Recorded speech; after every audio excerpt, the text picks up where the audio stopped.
Big news day with Mueller's indictments, but we still don't know if there was collusion between Donald Trump and the Kremlin. We do know a former Trump advisor lied about his contacts with Russia, and Trump's press secretary downplayed that role today. Can you just explain what George Papadopoulos' role with the campaign was? It was extremely limited. It was a volunteer position. And again, no activity was ever done in an official capacity on behalf of the campaign in that regard. That claim is false. Papadopoulos just admitted some of the activity, including not only the controversial Russia contacts. The public record also shows him the center of this huddle during a campaign event with Donald Trump literally a few chairs down. Paul Manafort's lawyer began his defense, though, today on the courthouse steps. There is no evidence that Mr. Manafort or the Trump campaign colluded with the Russian government. The claim that maintaining offshore accounts to bring all your funds into the United States as a scheme to conceal from the United States government is ridiculous. I'm joined by Betsy Woodruff, a political reporter for the Daily Beast, who's been breaking her share of stories here, and Brian Weiss, a criminal defense attorney who represented former House Majority Leader Tom DeLay in a conspiracy and money laundering criminal defense appeal.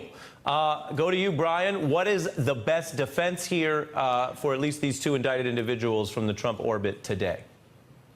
Ari, I hope you guys don't cancel my car service for saying this, but I spent lunch going through these 31 pages, and it's difficult to come up with what passes for credible defense. This is not a murder case where self-defense is an issue, a theft case where consent, or a securities fraud case involving the statute of limitations. This is a case that turns on a money trail and a paper trail.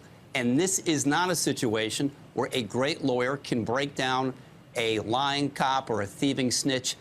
In 38 years of practice, I've never seen any lawyer be able to break down an email or a bank record and get them to confess that they've got it wrong. You're saying this is a paper case, not a people case, and while you can find doubt in people and you can undermine them before a jury, when the paper's strong, that's much harder. I guess I got to ask you the question then, do you think this is an even harder defense than that for Tom DeLay?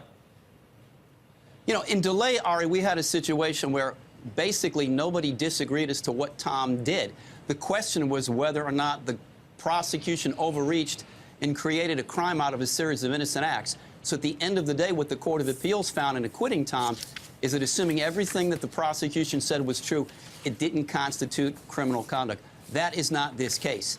And if there's such a thing as a term paper that feels like an A in college, this is an indictment that feels like a conviction, Ari. It does feel like a conviction, which is striking coming from you, although I have to note for the record, Betsy, the good lawyer that Brian is, he did not exactly answer the question, did not want to compare his former client directly. But Betsy, what are we hearing on the larger defense out of the Trump world?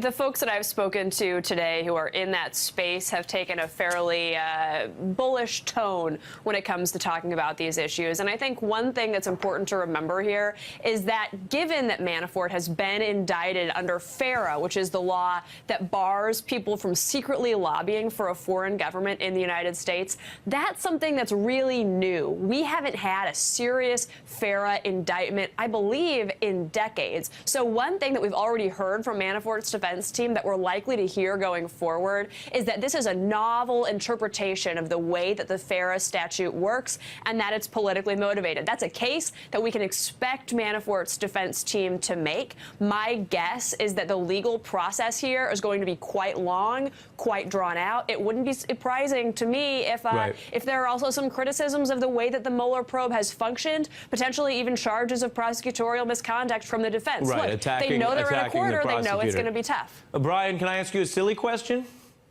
Absolutely, Ari. Would it help Paul Manafort in court to say, regardless of what he's accused of, he doesn't like Hillary Clinton or she's done bad things? Is that something that would get him off?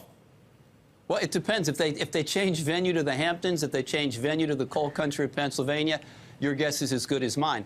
But I noticed in the clip that you played before we came on of Manafort's lawyer on the courthouse steps. Yeah, a couple of really good sound bites, but he addressed probably 0.5% of the allegations in this 31-page indictment.